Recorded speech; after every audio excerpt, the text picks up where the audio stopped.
একদিন যুবকটা জীবিকার উদ্দেশ্যে মক্কার গলি দিয়ে হাঁটছিল। হঠাৎ চোখে পড়ল একটা হাড় পড়ে আছে। আশেপাশে আর কেউ নেই দেখে হাড়টা উঠিয়ে নিল। মালিকের খোঁজে হেরেমে এল। এমন সময় একটা ঘোষণা শুনতে পেলাম। একজন ব্যক্তি ঘোষণা করছে, আমি একটা হাড় হারিয়েছি। কোনো দয়ালু ভাই পেয়ে থাকলে আল্লাহর ওয়াস্তে ফিরিয়ে দেবেন। তা শুনে এই যুবকটা ওনার কাছে গেলেন এবং বললেন, আপনার হাড়টা কেমন, বর্ণনা দিন তো। বর্ণনা মিলে গেলে হাড়টা হস্তান্তর করলাম। আশ্চর্য হয়ে গেলাম, লোকটা হাড়খানা নিয়ে টু শব্দ করল না। সোজা গটউট করে হেঁটে চলে গেল। সামান্য ধন্যবাদটুকুও দিল না।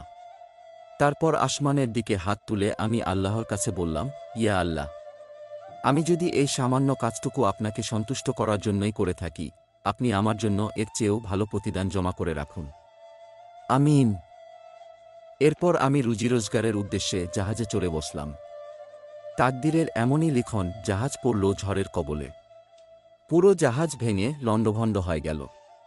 হাতের কাছে যে যা পেল ওটা ধরেই ভেসে রইল। আমিও ভাসতে ভাসতে একটা দ্বীপে গিয়ে উঠলাম। ওখানে দেখলাম একটা মসজিদ। মন খুশি হয়ে উঠল। মসজিদে গিয়ে নামাজ আদায় করলাম। আমার তো যাওয়ার আপাত কোনো জায়গা নেই। ভব ঘুরে মসজিদে একটা কুরআন শরীফ পেলাম। বসে বসে ওটাই তিলাওয়াত করতে শুরু করলাম। আমাকে কুরআনখানা পড়তে দেখে সবাই আমাকে চারপাশ থেকে ঘিরে ধরল। অবাক হয়ে প্রশ্ন করল, আপনি কুরআন পড়তে পারেন? জি, পারি। তারা বলল, আমাদের কাছে এই কুরআন কারীম অনেক দিন ধরে পড়ে আছে। আমরা এটা পড়তে পারি না। আমরা এটাকে পরম যত্নে রেখে দিয়েছি। এক নাবিকের কাছ থেকেই আমরা এটা কিনেছিলাম।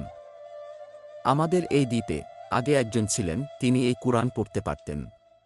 ঠিকঠাক করা ছিল, তিনিই সবাইকে কুরআন শিক্ষা দিবেন। এরপর তিনি হজ্জে গেলেন, আর ফিরে আসেননি। এখন আপনি আমাদেরকে, আমাদের সন্তানদেরকে কুরআন শিক্ষা দিন। আমি দ্বীপের বাচ্চাদেরকে কুরআন কারীম শিক্ষা দিতে লাগলাম। তাদেরকে অন্যান্য লেখাপড়াও শেখাতে থাকলাম। কিছুদিন পর এলাকার মুরব্বীরা বললেন, আমাদের এলাকায় একজন ইয়াতিম মেয়ে আছে, সর্বগুণে গুণান্বিতা। আপনি কি তাকে বিয়ে করতে রাজি হবেন? আমার কোনো আপত্তি নেই।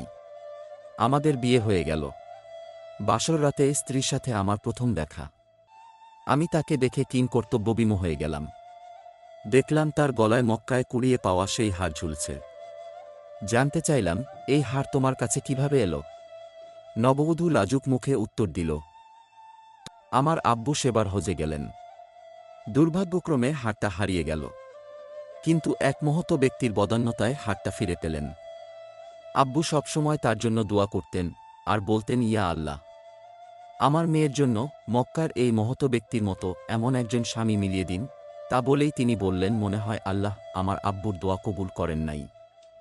এই বলে নববধূ মনটাকে মলিন করে নিচের দিকে তাকিয়ে রইলেন।